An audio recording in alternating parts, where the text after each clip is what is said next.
नमस्कार, मैं हूं संतोष गंगवार। आप देख रहे हैं देश का पहला समझाने वाला बुलेटिन खबर तो समझिए। इस आधे घंटे में हम आपको सिर्फ खबर नहीं दिखाएंगे बल्कि खबरों की पेचीदगी को भी समझाएंगे। लेकिन सबसे पहले झट से जान लेते हैं आज की 4 बड़ी खबरें। सबसे पहली खबर, क्रीमी लेयर पर सियासी बहस को समझाएंगे। तेजस्वी की 9वीं अनुसूची वाली चुनावी चाल को भी समझाएंगे।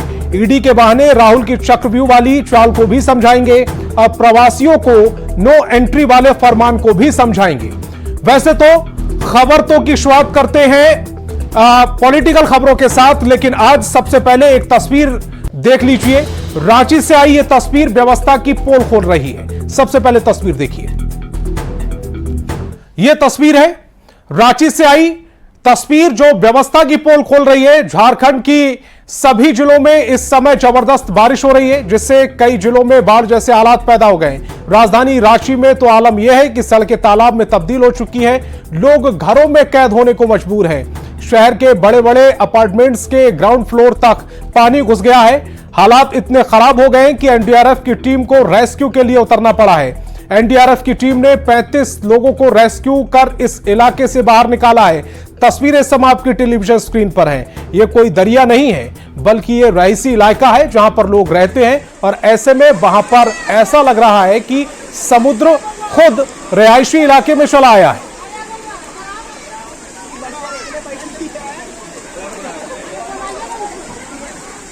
आज किस तरीके से बिगड़ चुके हैं आप देख सकते हैं कि चारों तरफ अपार्टमेंट हैं और अपार्टमेंट के पूरे पार्किंग में पानी भरा हुआ है। जो भी पार्किंग में वाहन है, स्कूटर हैं, कार हैं, पूरी तरह पानी में डूब चुके हैं। 10 बजे से पानी जो है भरने लगा था, जो कि धीरे धीरे हालत खराब हो गई। धीरे धीरे पानी यहाँ तक आ गया था। अब जो है पानी घट रहा है, बरसात की स्थिति कम हुआ तो ऐसे में लोग खाने पीने का सामान या जो कुछ जरूरी दूध या मेडिसिन तो नहीं ले पा रहे होंगे। नहीं सर, ऐसा तो अभी नहीं ले पाए, लेकिन एनडीआरएफ की टीम आई थी तो सर उधर जो है कोने तरफ जो है गृह प्रवेश हो रहा था। तो सर वहाँ पे एनडीआरएफ की टीम वहाँ गई। सर बाल बच्चों को, सर बच्चे हुए बूढ़े हुए, सर उनको सर बोट से बाहर रेस्क्यू कर चाहिए। आप लोग वहाँ फंसे हुए हैं क्या, बताइए।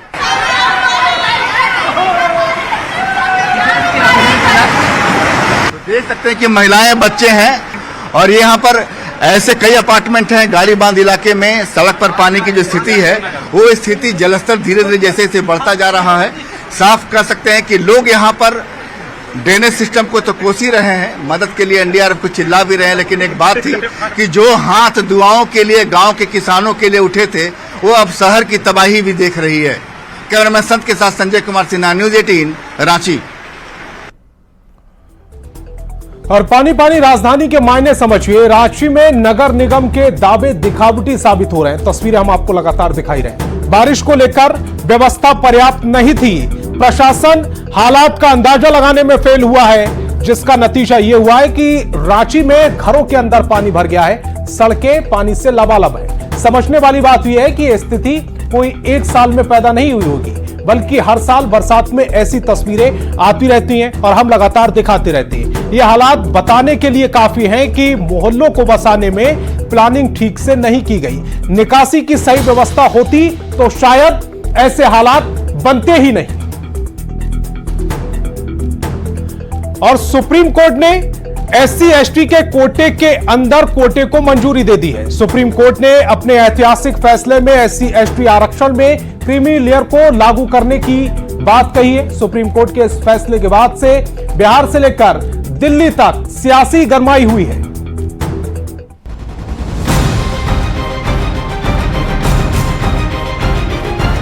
एससी एसटी आरक्षण पर सुप्रीम कोर्ट ने गुरुवार को ऐतिहासिक फैसला सुनाया। सुप्रीम कोर्ट ने अपने 20 साल पुराने फैसले को पलटते हुए एससी एसटी में कोटे के अंदर कोटे को मंजूरी दे दी। सुप्रीम कोर्ट ने अपने फैसले में एससी एसटी आरक्षण में क्रीमी लेयर को लागू करने की भी बात कही है। इस फैसले के बाद अब अनुसूचित जाति और जनजाति आरक्षण में क्रीमी लेयर की पहचान कर अधिकार देने का अधिकार राज्यों को मिल जाएगा। सुप्रीम कोर्ट का कहना है कि ऐसा करके ही असली समानता हासिल की जा सकती है। सुप्रीम कोर्ट के इस फैसले के बाद बिहार से दिल्ली तक सियासत गरमाई हुई है।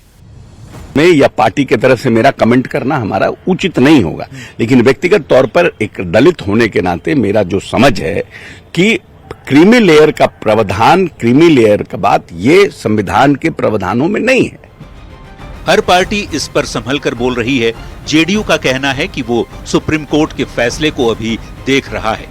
तमाम तथ्यों का जब तक के जानकारी नहीं लिया जाएगा तब तक इस पर राजनैतिक प्रतिक्रिया दिया जा सकता है, लेकिन इसके क्रियान्वयन के विभिन्न शर्तों का अवलोकन किया जाना आवश्यक है। तो आरजेडी ने फैसले पर असहमति जताई है। जब तक जाति आधारित गणना की रपटे नहीं आ जाती, एक साइंटिफिक आंकड़े नहीं आ जाती, तो फिर मैं इसे संविधान सभा और पुनः पैक्ट के निर्णयों के अनुरूप नहीं देखता हूं। वहीं निर्दलीय सांसद पप्पू यादव ने भी इस फैसले का विरोध किया है। अभी पार्टी के नेताओं को विचार करके ही कोई कदम उठाना चाहिए और जरूरत हो तो अध्यादेश भी लाना चाहिए। सवाल है कि क्रीमी लेयर पर इतना सियासी कोहराम क्यों मचा हुआ है? SC/ST कोटा में कोटा क्यों नहीं होना चाहिए? Bureau report, news 18।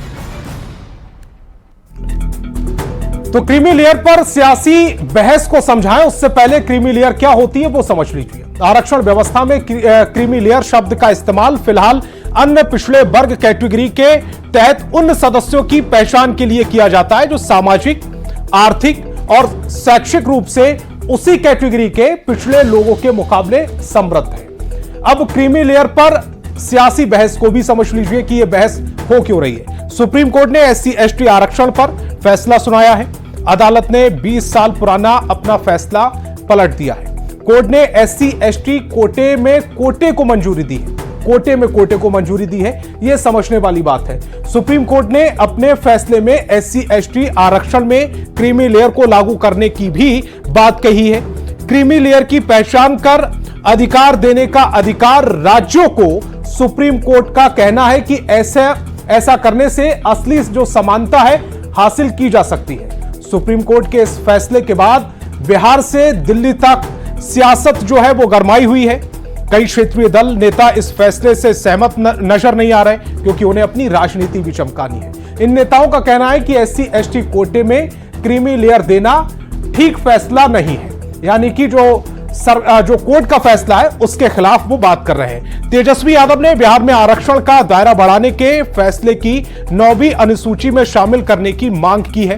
Tejashwi Yadav ने कहा कि नीतीश कुमार अगर केंद्र से बात नहीं मनवा पाए तो वो आंदोलन करेंगे। तेजस्वी यादव के बयान पर बिहार में सियासी बयानबाजी तेज हो गई है। तो ये खेल जो ये लोग खेलना चाह रहे हैं, ये साफ दिखाता है कि इनके नियत पे सवाल उठ रहा है। बिहार विधानसभा के चुनाव भले ही अगले साल होने वाले हैं, सियासी माहौल बनाने और राजनीतिक मुद्दों को गरमाने का काम अभी से तेज हो गया है। आरजेडी नेता तेजस्वी यादव 15 अगस्त से राजनीतिक यात्रा पर निकल रहे हैं। उसके पहले तेजस्वी ने आरक्षण के आजमाए हुए हथियार को फिर से धार देना शुरू कर दिया है। पूरा भरोसा है कि एनडीए की सरकार चाहे बिहार वाली हो या देश में हो, ये नहीं चाहते हैं कि जो आरक्षण की सीमा बढ़ाई गई है उसको अनुसूची 9 में डालें। तेजस्वी यादव ने बिहार में बढ़े हुए आरक्षण को 9वीं अनुसूची में शामिल करने की मांग करते हुए बीजेपी और जेडीयू दोनों पर निशाना साधा है। तो ये खेल जो ये लोग खेलना चाह रहे हैं, ये साफ दिखाता है कि इनके नियत पे सवाल उठ रहा है, कि इनके नियत ही नहीं है कि इसको शेड्यूल 9 में किया जाए। तेजस्वी यादव के आरक्षण वाले दांव पर बिहार में सियासत बेहद गर्म है और बयानबाजी तेज। किसने क्या कहा वो भी बताएंगे, सुनाएंगे, लेकिन पहले ये जानना जरूरी है कि 9वीं अनुसूची है क्या और कैसे तेजस्वी यादव 9वीं अनुसूची के बहाने राजनीतिक जमीन मजबूत करने में जुटे हैं। भारत के संविधान में फिलहाल 12 अनुसूचियां हैं। 9वीं अनुसूची में केंद्रीय और राज्य कानूनों की एक लिस्ट है। 9वीं अनुसूची में शामिल कानून को अदालतों में चुनौती नहीं दी जा सकती, यानी 9वीं अनुसूची में डाले गए कानूनों को न्यायिक समीक्षा से छूट मिल जाती है। आपको बता दें, जातीय गणना के बाद बिहार सरकार ने आरक्षण के दायरे को बढ़ाकर 65% कर दिया और इस मामले को 9वीं अनुसूची में शामिल करने के लिए केंद्र सरकार के पास भी भेज दिया। इसी बीच आरक्षण बढ़ाने का मामला सुप्रीम कोर्ट पहुंच गया और सुप्रीम कोर्ट ने फैसले पर रोक लगा दी। अब तेजस्वी यादव 9वीं अनुसूची के बहाने एक तीर से 2 निशाना साध रहे हैं, जिसका जवाब जेडीयू और बीजेपी के नेता दे रहे हैं। इसलिए माननीय मुख्यमंत्री नीतीश कुमार जी की राजनीति की कार्यशैली, वह क्या करेंगे, तेजस्वी यादव जी आपके सलाह की जरूरत नहीं है। कि अपने परिवार से बाहर जाकर तो उन्होंने किसी को आरक्षण दिया है क्या? और आज आरक्षण की हिमायती बन रहे हैं। नेता बनेंगे तो राबड़ी देवी, नेता बनेंगे तो तेजस्वी यादव, नेता बनेंगे तो लालू यादव, इसके नेता बनेंगे तो मीसा भारती, इसके इतर कहाँ गए थे तेजस्वी यादव? फिलहाल बिहार सरकार की अर्जी केंद्र सरकार के पास है और मामला सुप्रीम कोर्ट में। विधानसभा चुनाव में 1 साल से भी कम का समय है। ऐसे में आरक्षण के इस मुद्दे पर जमकर सियासत होने की उम्मीद है। न्यूज 18 के लिए पटना से रवियस नारायण और शैलेंद्र कुमार के साथ ब्यूरो रिपोर्ट। 9वीं अनुसूची वाली चुनावी चाल को भी समझ लीजिए। देश की राजनीति में आरक्षण हमेशा से प्रभावी मुद्दा रहा है, क्योंकि एक बड़े वर्ग को आरक्षण का लाभ मिलता है। आरक्षण के नाम पर राजनीतिक दलों को वोट मिलता है। आरक्षण की बात पर देश में कई सरकारें बनती हैं और बिगड़ भी जाती हैं। बिहार में कुछ दिनों पहले जातीय गणना कराई गई थी और जातीय गणना के बाद आरक्षण का दायरा बढ़ा दिया गया था। बिहार में आरक्षण को बढ़ाकर 65% तक कर दिया गया था, लेकिन यह मामला कोर्ट में चला गया। जो 65% किया गया था बिहार में आरक्षण, ये जो मामला था वो कोर्ट में चला गया और सुप्रीम कोर्ट ने आरक्षण बढ़ाने के फैसले को रद्द कर दिया।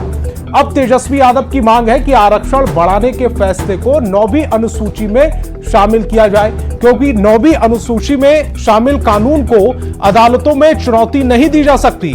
यानी 9वीं अनुसूची में डाले गए कानूनों को न्यायिक समीक्षा से छूट मिल जाती है। हालांकि बिहार सरकार ने इसको पहले ही केंद्र के पास भेज रखा है, लेकिन अब तक कोई फैसला नहीं आया है। इसको मुद्दा बनाते हुए तेजस्वी केंद्र और राज्य सरकार पर निशाना साध रहे हैं, ताकि वो खुद को आरक्षण का हिमायती बता सके और सत्ताधारी दलों को आरक्षण विरोधी साबित कर सके, जो कि जो लोकसभा चुनाव था उसमें इस तरह की विपक्ष की रणनीति रही भी थी, ताकि विधानसभा जो अब आने वाला है 2025 में, उसमें वोट का जुगाड़ हो सके। लोकसभा में नेता प्रतिपक्ष राहुल गांधी ने सोशल मीडिया एक्स पर पोस्ट कर दावा किया है कि उनके खिलाफ ईडी की रेड प्लानिंग की जा रही है। राहुल के दावे पर देश में सियासी बवाल खड़ा हो गया है, लेकिन सवाल है कि डरो मत का नारा देने वाले राहुल गांधी क्या खुद डर गए हैं? सर, इसमें ये जो बजट का जो मन के बारे में बोलने से पहले थोड़ा सोच कर बोलिए। और इस फोटो में सर मुझे राहुल गांधी को ईडी के एक्शन की आशंका क्यों? क्यों ईडी को चाय बिस्किट का न्योता दे रहे राहुल? डरो मत का नारा देने वाले कांग्रेस सांसद राहुल गांधी ने 1 और 2 अगस्त की दरमियानी रात के 1:52 पर सोशल साइट एक्स पर एक पोस्ट किया। पोस्ट के जरिए राहुल ने दावा किया है कि ईडी के जरिए उनके खिलाफ रेड की प्लानिंग हो रही है। राहुल गांधी ने लिखा, जाहिर है कि 2 in 1 को मेरा चक्रव्यूह वाला भाषण अच्छा नहीं लगा। ईडी के अंदरूनी सूत्रों ने बताया कि छापेमारी की तैयारी हो रही है। मैं बाहें फैलाकर इंतजार कर रहा हूं। चाय और बिस्किट मेरी तरफ से। अब राहुल के इसी बयान और पोस्ट पर सियासी घमासान छिड़ गया है। मैं चुनौती देता हूं कि ये राहुल गांधी बताएं कौन अधिकारी ने इनको इनसाइडर में फोन किया। ये भ्रम मत फैलाएं। बीजेपी नेता इसे राहुल का डर बता रहे हैं। बीजेपी प्रवक्ता शाहनवाज हुसैन ने कहा कि यदि कोई गड़बड़ी नहीं की है तो राहुल गांधी को डर क्यों लग रहा है? कोई गलती की है क्या आपने जो ईडी का डर सता रहा है? ईडी तो कहीं भी जा सकती है। जबकि जेडीयू नेता केसी त्यागी कहते हैं कि राहुल के पास अवैध संपत्ति होगी तभी वो ऐसा बोल रहे हैं। अब उनके पास कुछ जानकारियां होंगी, डिस्प्रपोर्शनेट एसेट्स होंगे या कोई और सूचना होगी। तो कांग्रेस और इंडिया गठबंधन के सहयोगी सरकार पर हमलावर हैं और एजेंसियों पर डराने धमकाने का आरोप लगा रहे हैं। तो डर और शंका सबको बनी रहेगी और बिना किसी तथ्य के, बिना किसी जानकारी के राहुल गांधी जी ट्वीट तो किए नहीं होंगे। 29 जुलाई को राहुल ने लोकसभा में महाभारत कालीन चक्रव्यूह का जिक्र करते हुए केंद्र सरकार को घेरा था। उस दिन राहुल गांधी ने कहा था कि पूरा देश बीजेपी के चक्रव्यूह में फंस गया है। हम चक्रव्यूह तोड़ते हैं। सवाल ये है कि डरो मत का नारा देने वाले राहुल गांधी को आखिर अचानक ये पोस्ट करने की जरूरत क्यों पड़ी, वो भी देर रात 1:52 पर। क्या राहुल गांधी को यकीन हो गया कि वो किसी खास मामले में फंसने वाले हैं और ईडी उस मामले में जल्द कार्रवाई कर सकती है, जैसा कि बीजेपी भी दावा कर रही है। ऐसे में इस पोस्ट के जरिए राहुल गांधी पहले से विक्टिम कार्ड खेलने की कोशिश कर रहे हैं। न्यूज़ 18 के लिए दिल्ली से अमितेश सिंह के साथ ब्यूरो रिपोर्ट। कमल के बारे में बोलने से पहले थोड़ा सोच कर बोलिए। और इस फोटो में सर मुझे और ईडी के बहाने राहुल की चक्रव्यूह वाली चाल को भी समझनी चाहिए। राहुल गांधी का संसद में चक्रव्यूह वाला भाषण दिया था और 2 दिन बाद सोशल मीडिया पर ईडी वाला पोस्ट कर दिया है। कहा है कि ईडी के रेड की साजिश रची जा रही है। इससे राहुल गांधी के दावों पर ही सवाल उठ गए, क्योंकि राहुल गांधी ने कहा कि उन्हें किसी इनसाइडर ने इंफॉर्मेशन दी है कि ईडी छापा मारने वाली है, वो भी उनके भाषण की वजह से। मतलब राहुल गांधी के भी लोग हैं ईडी में। यह सवाल उठ रहा है, जो उन्हें अंदर की इंफॉर्मेशन दे रहे हैं। क्या राहुल गांधी खुद के चक्रव्यूह में फंस चुके हैं, या फिर राहुल गांधी ईडी का नाम लेकर विक्टिम कार्ड खेल रहे हैं, जो राहुल को पर अमूमन आरोप भी लगते रहते हैं। राहुल गांधी के लोकसभा में जाति पर दिए गए बयान पर इन दिनों सियासत गर्म है। राहुल गांधी दलितों, पिछड़ों को अधिकार देने की बात कर रहे हैं, पर अगर कांग्रेस के भीतर ही देखा जाए तो पार्टी के दावे हवा हवाई साबित हो रहे हैं। बिहार कांग्रेस में संगठन की बात तो, या तो चुनाव में उम्मीदवार की बात, किस जाति के नेताओं को कितनी तरजीह मिली है, इससे समझिए हमारी इस रिपोर्ट में। जिसकी जात का पता नहीं वो गन्ना की बात करता है। जनगणना को हम यहां पास करके दिखाएंगे। संसद में एक शब्द को लेकर इन दिनों हंगामा जारी है। वो शब्द है जाति, कास्ट सेंसस। संसद के भीतर चक्रव्यूह से लेकर जाति तक सवाल पूछा जाने लगा है। राहुल गांधी ने दलितों, अति पिछड़ों को अधिकार और प्रतिनिधित्व देने की बात कही, पर बीजेपी ने जो आरोप लगाया है वो कांग्रेस के विचारों से ठीक उलट है। बीजेपी नेता असित नाथ तिवारी कहते हैं कि बिहार कांग्रेस के भीतर प्रतिनिधित्व करने वाले नेताओं के आंकड़ों से पार्टी आलाकमान के दावों की हवा निकल गई है। हम आंकड़े भी दिखाएंगे, बताएंगे। पहले बीजेपी का आरोप सुन लीजिए। बिहार कांग्रेस के प्रदेश अध्यक्ष हुआ करते थे ब्राह्मण डॉक्टर मदन मोहन झा जी। उनके हटते ही भूमिहार डॉक्टर अखिलेश प्रसाद सिंह जी प्रदेश अध्यक्ष बने। ज्यादातर जिलाध्यक्ष सवर्ण। संगठन में दलित को अधिकार नहीं देना, ओबीसी को अधिकार नहीं देना, लोकसभा में ड्रामा कर रहे हैं आप। बीजेपी के आरोपों को जरा इन आंकड़ों से समझिए। मौजूदा बिहार प्रदेश कांग्रेस के अध्यक्ष अखिलेश सिंह सवर्ण जाति से, इनसे पूर्व के प्रदेश अध्यक्ष मदन मोहन झा भी सवर्ण हैं। कोषाध्यक्ष निर्मलेंदु वर्मा सवर्ण हैं। पार्टी के बिहार प्रभारी मोहन प्रकाश सवर्ण हैं। बिहार से राज्यसभा का पद सवर्ण से आने वाले अखिलेश को मिला। विधान परिषद भी समीर सिंह को भेजा गया, जो सवर्ण है। इससे पहले प्रेमचंद्र मिश्रा कांग्रेस के एमएलसी बनाए गए थे।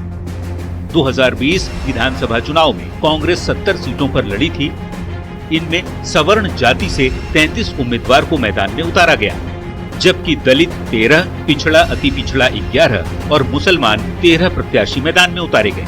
2024 के लोकसभा चुनाव में भी बिहार कांग्रेस इलेक्शन कमेटी में 50 सदस्य बनाए गए, जिनमें 25 सवर्ण चेहरे शामिल किए गए।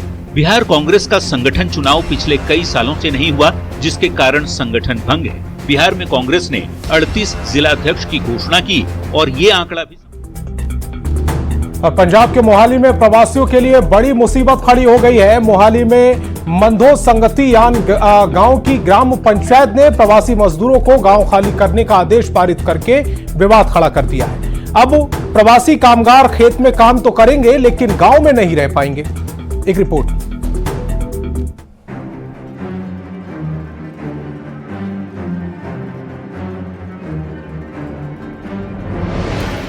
खेत में काम कराएंगे, लेकिन गांव में घुसने नहीं देंगे। हैरान कर देने वाला फरमान पंजाब के मोहाली से आया है।